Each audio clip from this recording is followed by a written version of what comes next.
So welcome to the session of Electric and Hybrid Vehicles, Module 2. In this session, we will be discussing about electric vehicle configuration.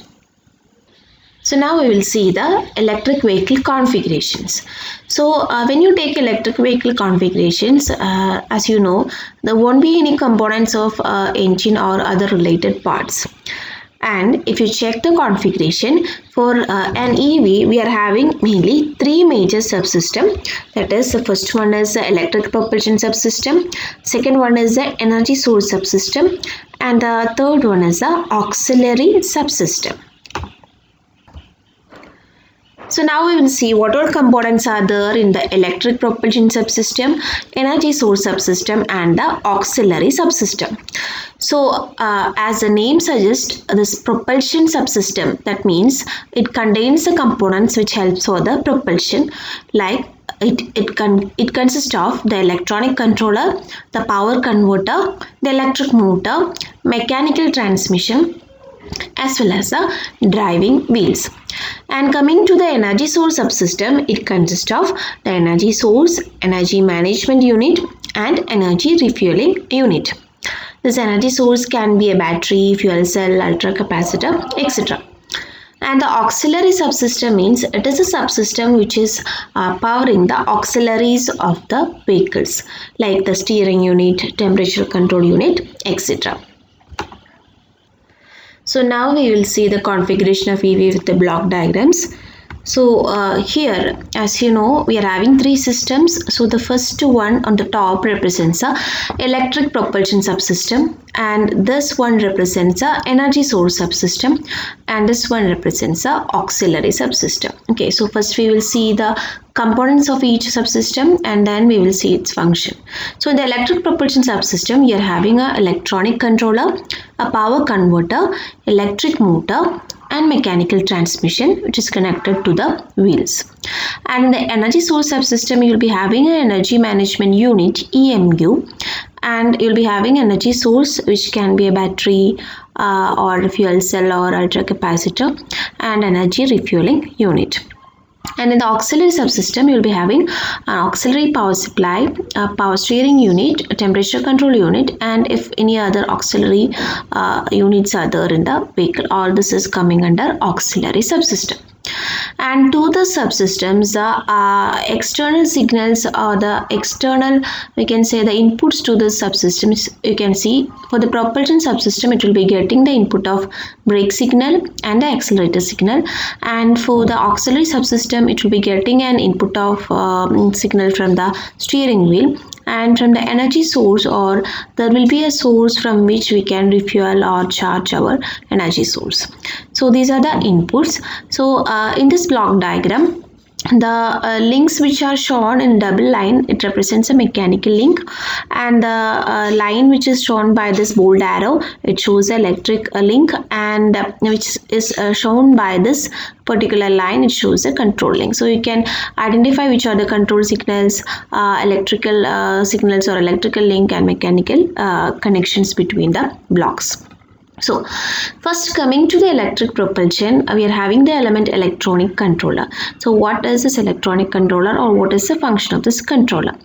So it is actually this electronic controller which controls the switching actions of the power converter, so that the power converter will act as an intermediate between the energy source and electric motor, and depending upon whether it is getting a braking signal or an accelerating signal, this electronic controller will control the switches of power converter. For example, if it is getting an input of braking action, then the switches of this power converter will be controlled or will be turned on and off in such a pattern that at that time it will allow the energy, or it will allow the power to flow from this direction, or to flow towards the energy source, or at that time the switches are operated in such a way as to charge the energy source. If it is a battery, to charge the battery.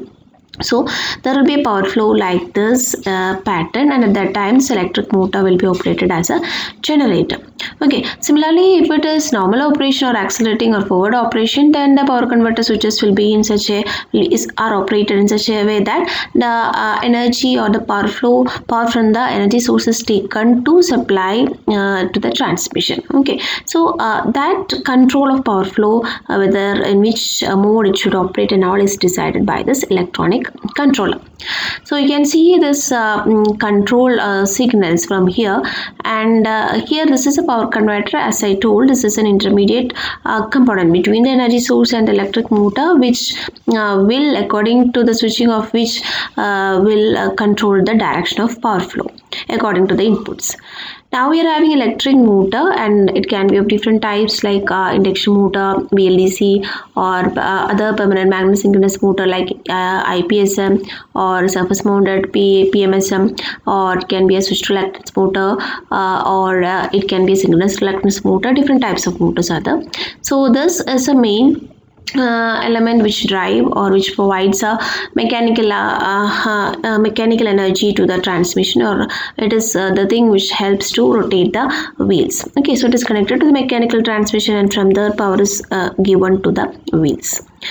And so that are the components of this electric propulsion subsystem. Now, coming to the energy source subsystem. So here you are having an energy source, and as we discussed, it can be a battery or a fuel cell or an ultra capacitor. So generally we will call it as an energy source. Now, this energy source is continuously monitored by a unit which is called as EMU, or Energy Management Unit. So what does energy management do is that it will check the status of the energy source, whether there is sufficient charges there in the battery. If it is a battery, charges there in the battery, or whether it is about to drain, or whether it is near the overcharging condition. All these things are monitored by this energy management unit. And at times it will interact with, or it will send the signals to electronic controller also. For example, if there occurs a braking signal, then the electronic controller will make the control signal in such a way that power converter will be operated to make the power flow in this particular direction. Okay, but at that time the energy management unit simultaneously will be monitoring what is the state of this energy source. Suppose if it is already in a charged state, and then again if you want to charge the battery during the regeneration, that is not required, or that is not a necessary action. So that has to be prevented, or at that time there is no need of any regeneration, or there is no need of charging by means of regeneration. Okay, so that information will be passed by the energy management unit to electronic controller. So accordingly the power converter will operate. So here we are having this unit to continuously monitor the state of the status of this energy source. Okay, similarly during the time of if the battery is about to drain, or if it is in a deep discharge condition, or in an undercharged condition, at that time this will be communicating with this refueling unit, and while charging happens, again energy management unit will be monitoring the state of charge, and depending upon whether when it is about to fully charge, or it is about to reach its upper limit, at that time it will inform the refueling unit to stop charging, or the corresponding control signals will be given to the energy refueling unit. Okay, so that is why you can see this control link between this energy management unit, energy refueling unit. Also you can see the control link between this electronic controller and energy management unit. Okay, and you can see a controlling between this energy source and energy management unit. That is, at times for example, if the driver want to accelerate the vehicle, but at that time if sufficient energy is not there in the energy source, in the battery, so at that time this energy management unit will ask the energy source, or it will prevent the supply of power to the auxiliary power supply from the main energy source, because that is secondary thing. Okay, the primary thing is to for is the propulsion, or to get sufficient power for acceleration.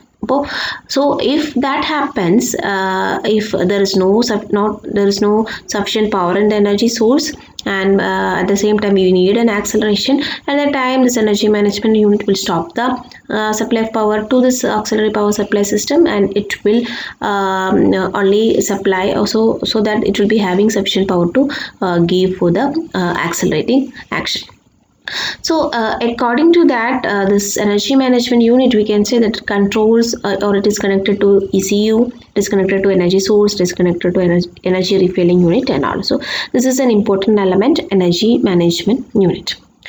Now coming to the auxiliary subsystem, we know that auxiliary subsystem means that sometimes a vehicle will be having many auxiliary units which need a different voltage level. So all these different voltage levels or all these auxiliary power supplies are met by this auxiliary power supply unit. And for example, some of the main units are power steering unit, temperature control unit, etc. So these are the three subsystems, three dominant subsystems of a EV, or this represents a configuration of electric vehicle. So now we can see the things that we have already explained. So this represents, or this explains what is happening inside an EV, or how these blocks are related, or how does, or what is the function of each block of a electric vehicle configuration.